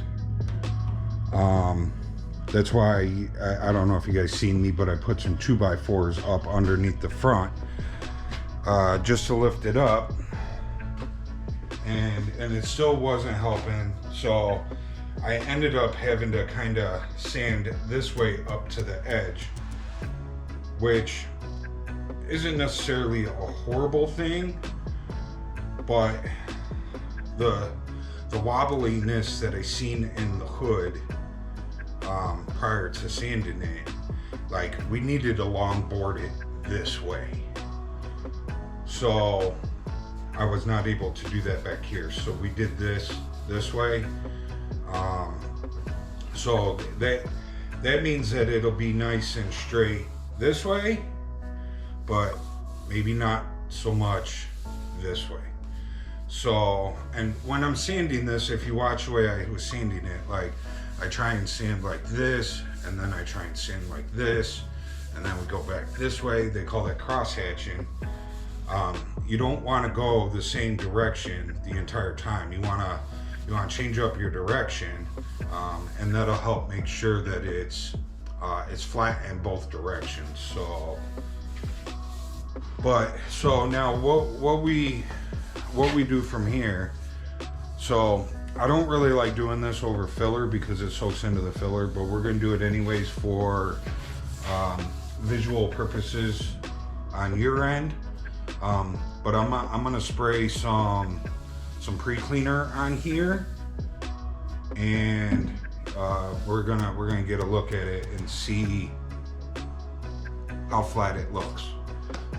Pre-cleaner kind of gives a resemblance of clear, so I don't know, like by the time this comes out it'll be past a little bit. But I keep seeing these things on Facebook where people are taking like fenders and bumpers and they're showing the gun in their hand, no air hooked up to it, and they're just kind of peeing what looks to be the clear all over the panel. And then they're showing you the panel done and cleared. And they're making it look like that's how they're clearing it. That they're not clearing it with air pressure. They're just clearing it with that peeing out. That is pre-cleaner in that gun. That is what they are doing. They are just squirting pre-cleaner on there, and then the finished product that they're showing you is actually a painted product. So, but this is kind of that same thing that we're gonna do here. We're gonna just spray some pre-cleaner on it, and we're gonna take a look and see how it looks.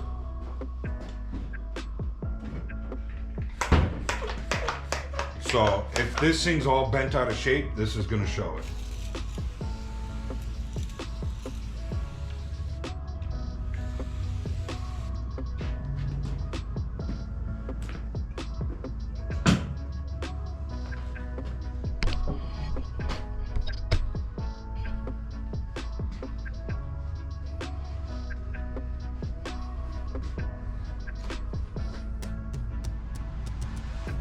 I don't know, that looks pretty good to me.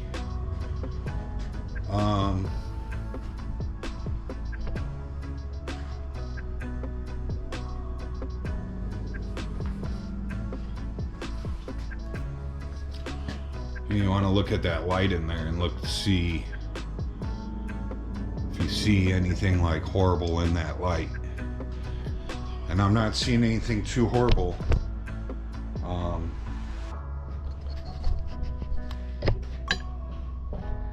I think we're going to be good to go. I think what we'll end up doing, we'll just block out this whole hood, just you know, make sure that everything looks good, and then we'll probably just blow a couple of thin coats of primer on there just to cover up anywhere that we may have broken through, and then it'll be ready for a wet sand and a paint. So as of right now, this side I think we're okay. It definitely needs some primer, but I think we'll be okay. So I'm gonna do the same thing to the other side, and then I'll show you guys that side with the pre-cleaner on there. We'll take a look at that side, see how that looks, and then we'll probably jump to the fenders. So we'll be back. Okay, might be a little dusty in the shop. I just blew off the hood. But we got this other side sanded out. It was a little rougher than this driver's side we sanded first. But I think it looks pretty good. I've already sprayed a coat of pre-cleaner on there just to take a look before I flipped you guys around.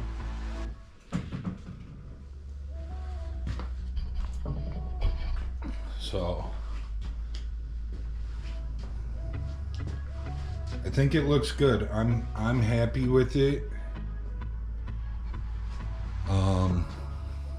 You know, you can see that we went through right there, we went through right there, right there, right there, up there, but it all sanded out. like I said, we'll sand out the round edges part of the hood. I may sand that on the truck or off the truck, I don't know. But we'll get that sanded out, and like I said, we'll just blow like two thinned out light coats on there, just something that'll lay flat, not much orange peel, something that we can just wet sand out with some 400 and be ready to go. So I'm happy with that. I was really worried about the hood, and now I'm not worried about it, so that makes me feel better. I think we can, I'm gonna wipe this off. Colleen said she was gonna come out and take a look at it and tell me what she thought. But I think it's time to get started on those fenders. Like I said, we're gonna run over them with the 80 grit on the air file. We're gonna knock them down, and then we'll throw hopefully just one coat on there, and we'll be good to go. Now, normally I say hopefully because 2 months ago when I got these fenders done, I should have primed them, but I didn't.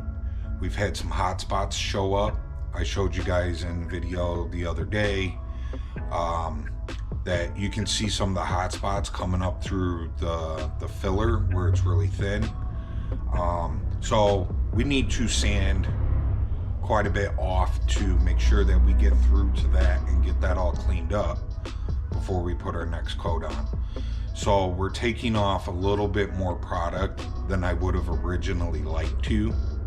So hopefully our next coat will be good to go, and be ready for primer after that. But we shall see. We'll be back. I think we left off with the video earlier of me getting the other side of the hood sanded down and spraying some pre-cleaner on it. I think I showed that to you guys. But anyways, we were able to get the whole center section of that hood sanded out, and it looks good. I'm happy with it. Then off camera, I ran over this fender with the air file with some 80 on it. I ran over the whole fender either by hand or with that file, and we got it prepped out to put a coat on. So we're gonna get a coat on this right now, and then we're gonna jump over to the other fender, and we're gonna air file that out, hand sand whatever we need to hand sand, and get a coat put over there, and then we're gonna call it a night at that point. So I got some filler. Let's get it mixed up and let's get it spread on here and jump over to the other side.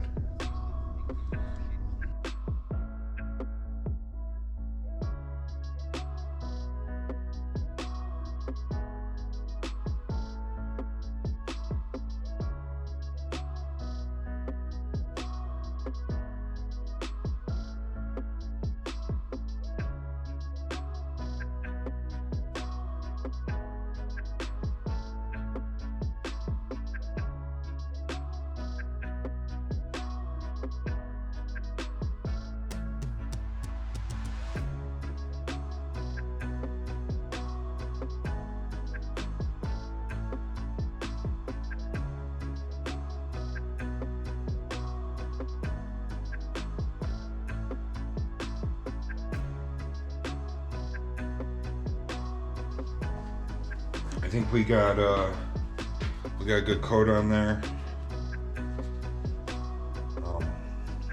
We're not gonna do anything with it till tomorrow. We'll let it dry overnight. Thankfully, it's been getting warmer out. We are still having some chilly nights, but we're hopefully it stays like this. Beginning of the week was chilly, but today we were mid 60s and it's gonna be mid 40s overnight. I've been coming out here in the morning and it's still, 55 degrees in here, so it's holding the heat overnight. So that's good. So, we should be more than ready to sand that in the morning.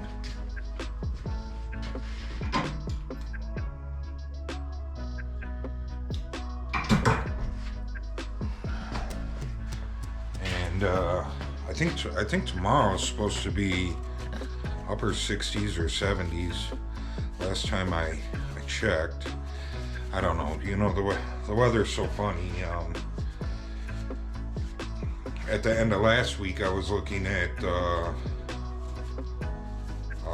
10-day forecast, and we were 60s and 70s for the next 10 days, and then come Monday they're calling for snow. It's like what happened to the 60s and 70s? But we're at the end of the week now, and now we are in the 60s, so hopefully the beginning of the week was winter's last little strive, because we are well into spring here, and we're going to be coming up on summer soon, and this snow crap needs to go away. We are going to be painting here soon, and we need it to be nice out. So, and jump over to the other side over here. Like I said, we're gonna 80 grit on a lawn board. We're gonna run over everything, all the curves and corners, and the face of everything. I'm just running over it by hand. Should take us 15 minutes, 20 minutes maybe, and then we can spread a coat over there, and then we're good for the night.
Okay, I think that is it. We're back out here on the Jeep today. We left off last night with getting those fenders coated. As you can see behind me over here, I have been working this morning on getting this driver's side fender sanded down. We got everything sanded down that we did yesterday. I'm happy with it. There is a couple of spots that need to be addressed, along with some pinholes. So what I'm gonna do is I'm gonna mix up just a little bit on my board here, and we're gonna go through with the razor blade, and we're gonna, excuse me, took a drink of coffee right before I turned the camera on. So we're gonna go through, we're gonna swipe all the pinholes in the couple of areas that I think need to be addressed. And then we'll come back out here after lunch, and we'll do the passenger side. So that's what it looked like after what we did last night. And this is what it looks like now. Like I said, I'm happy with the way everything turned out. I think it looks good. But you know, there's a couple pinholes, and then this line right here needs a little bit of work right there at that line. So, like I said, little razor blade swiping, and I think we'll be good. So, my board here, we'll get a little spoonful out.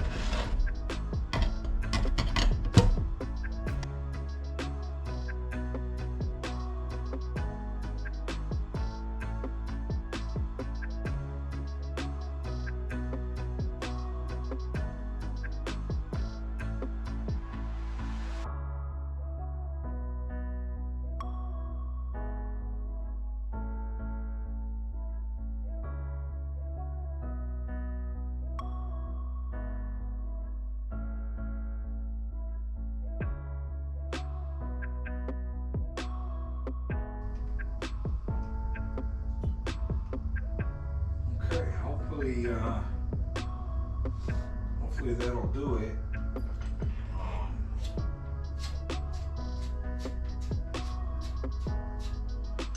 Now we will come back out here later, and we will sand this fender down with 220.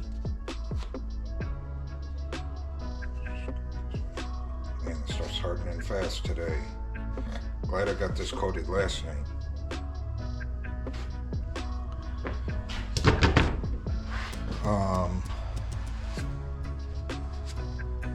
So we'll come out here later. We'll put this fender in 220, and then hopefully we'll get that fender sanded down tonight, and get it to this stage. You know, get it all in 80, get all the pinholes swiped, and then we can come out tomorrow morning, and we can put that fender in 220. And then, like I said, we're gonna pull these hooks off, and I'm gonna sand the sides of the hood. And once we have the fenders in 220, we're gonna take the front end back apart. I'm gonna run around and I'm gonna hit all the edges and everything that I haven't sanded anything around the truck, because the truck's in primer and I didn't want to hit it. I hit it in a couple spots. We're gonna have to see if that stuff will sand out, or if we're gonna have to maybe do the razor blade swipe in a couple of spots, where I hit it with the air file and it said through the primer. So but pull the fenders off, we'll 220 everything that's up against the truck, and then, you know, we'll get the hood edges all scuffed up, and, you know, scuff inside our holes, and, you know, make sure everything looks good and ready, and then we'll tape everything off. Now this is, again, hopefully tomorrow, between tomorrow and Sunday. By the end of the weekend, I would like to have the rest of this front end primed and done and ready to go. Alright, we're back out here on the passenger side. I have not put that side in 220 yet. We have not done anything with the pinholes that I swiped. But it's getting late. It's already 9 o'clock. Normally at this time I go work on the other project in the back. But I would like to at least start sanding this down tonight. And we can get it finished up tomorrow. So just a little later than I thought it would be when I got back out here. Is what it is. But we're out here, so let's do some sanding.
All right. We still got a little cleanup, like mainly around all the edges. We got a little cleanup on the front here. I got this one all in 220. Only thing, like once it's pulled apart, we gotta make sure all the edges are sanded and scuffed and cleaned up and everything. And like underneath where it mounts to the rocker there. This side over here, I finished sanding this down this morning. You know, we left off last night kind of in the middle of it. I finished it up this morning, and I swiped all the pinholes and voided areas that I wanted to swipe with the razor blade. So we're ready to put this one in 220 now.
Other than doing the edges, I think this guy's pretty good. You know, like I said, once it's off the truck and we have it on the horse, you know, not to say that I'll run over the whole thing again, but we'll probably run around, you know, all the round parts and the edges, and just make sure everything's good to go. And you know, these little triangles that come up here by the firewall, you know, I hit them, but you know, you got everything in the way there, so probably hit those again. But yeah, I think we can put the hood down and put some guide coat on this, and put it down. It's got some oil on it from I oiled the air file, and it was spraying oil everywhere. Typical. So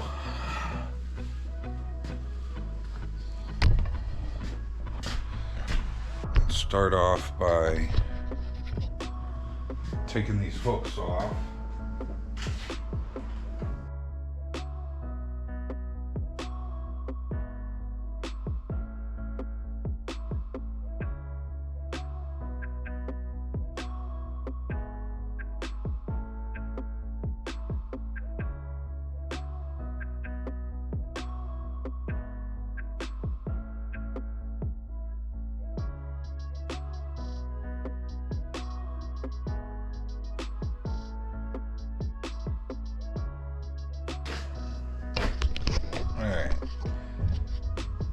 If you haven't seen any other videos, or you didn't see me do the center of this hood, I don't know what video this will all end up in, but this is what I use for guide coats. Dry Guide Coat Black by Mirka. It's just foam pad. You give it a little shake, give it a little spin.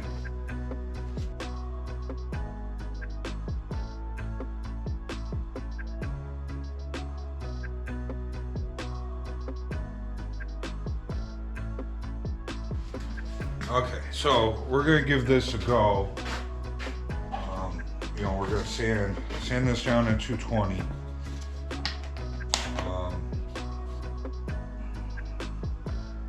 It's kind of we're gonna see how it works being mounted to the truck still.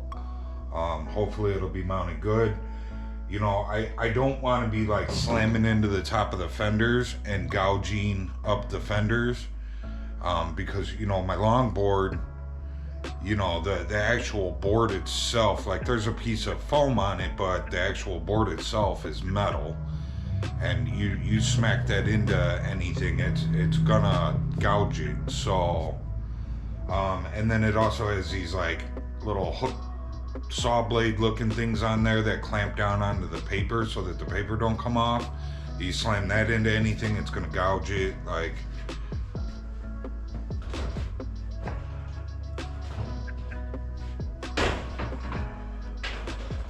so yeah, this is what I'm talking about. Like, this backing is metal, and you know, there's these little things, and you know, you jam that down into that fender, you know, we're gonna make marks. So this, you know, we may have to finish this on the stand.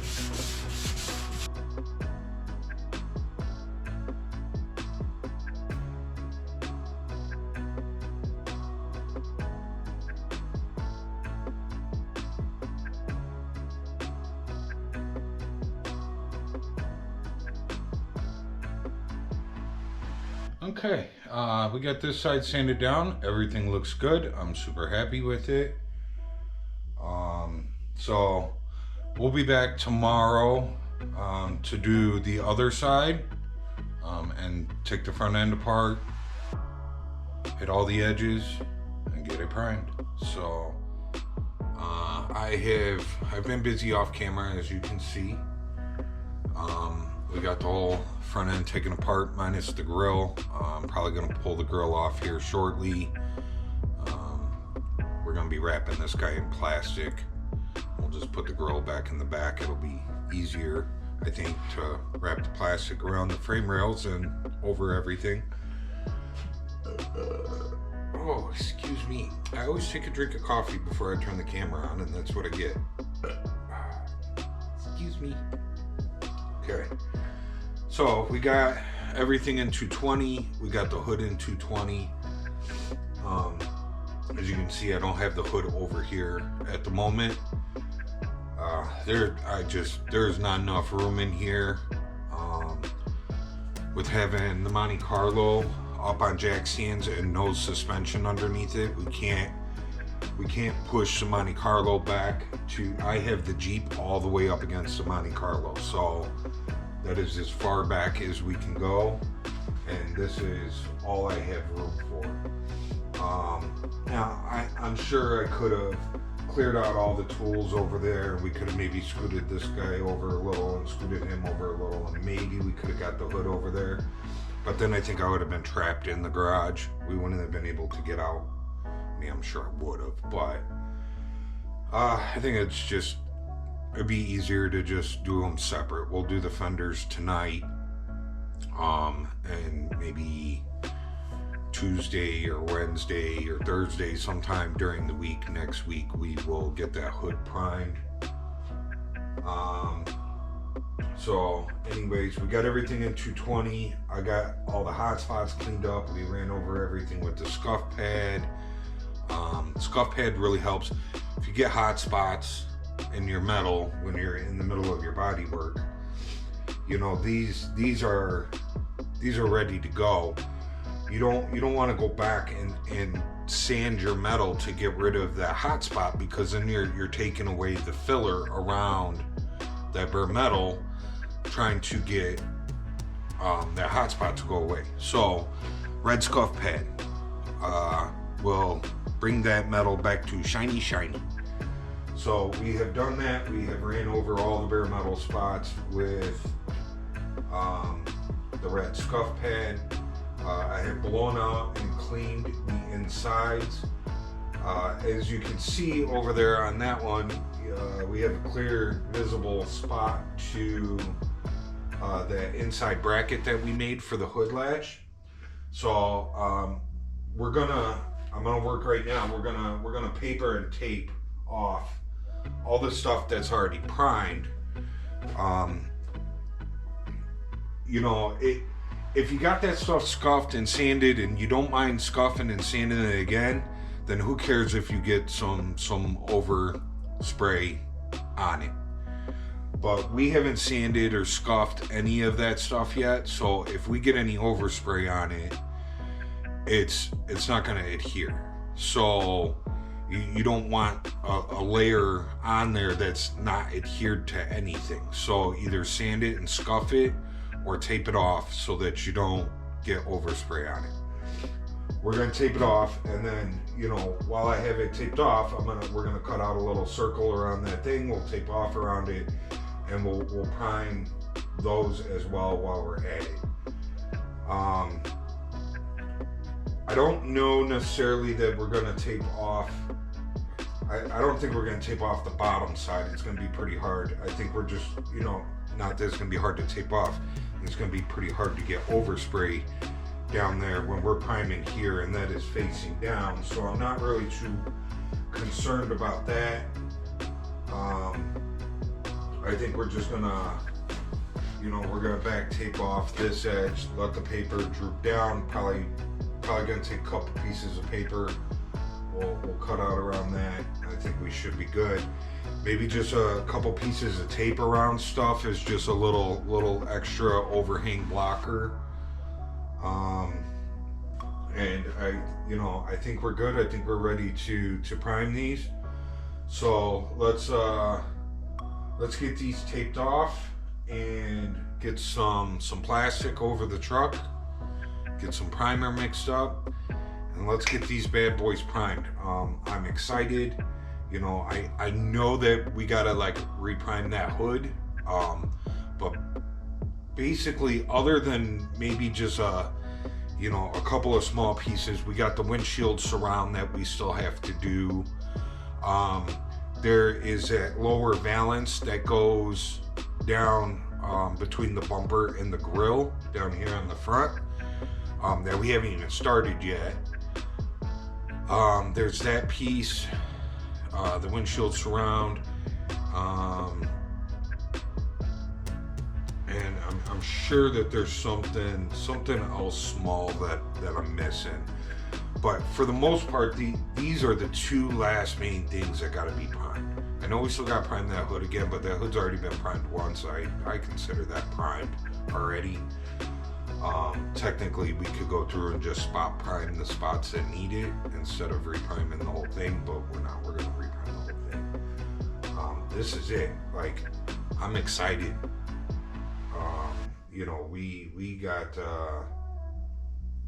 We got the last pieces here to prime.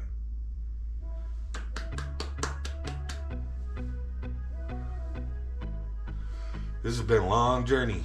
We're gonna be painting this week coming up, so let's get to it. Like I said, we're gonna start taping and getting some stuff done here. So I'm gonna move you guys over here so you guys can kind of see what I'm doing on both fenders. Let's see where you guys at. Let's do like that. I think you guys will be good.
Okay, so we got this one tipped off. You can see how I kind of left that guy open. We back taped this so that we could get this edge around here. We've already primed this edge once. There's a lot of rust pitting, and I primed the bejesus out of it, and we were able to sand it and get it all nice and smoothed out. So we'll reprime that.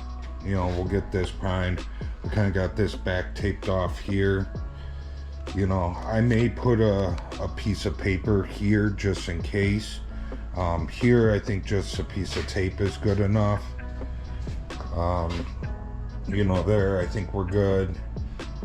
Other side, I'm gonna put a piece of tape over all those holes. I should have done that here. I didn't even think about it until I just walked around it and was like, "Oh."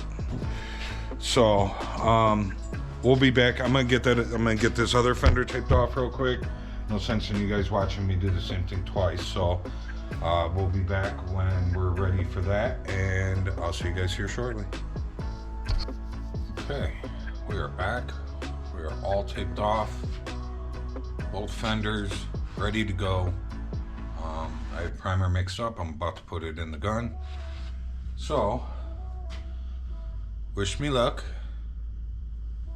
And the next time you'll see these fenders, they will be primed. Okay, we're back, and these bad boys are primed.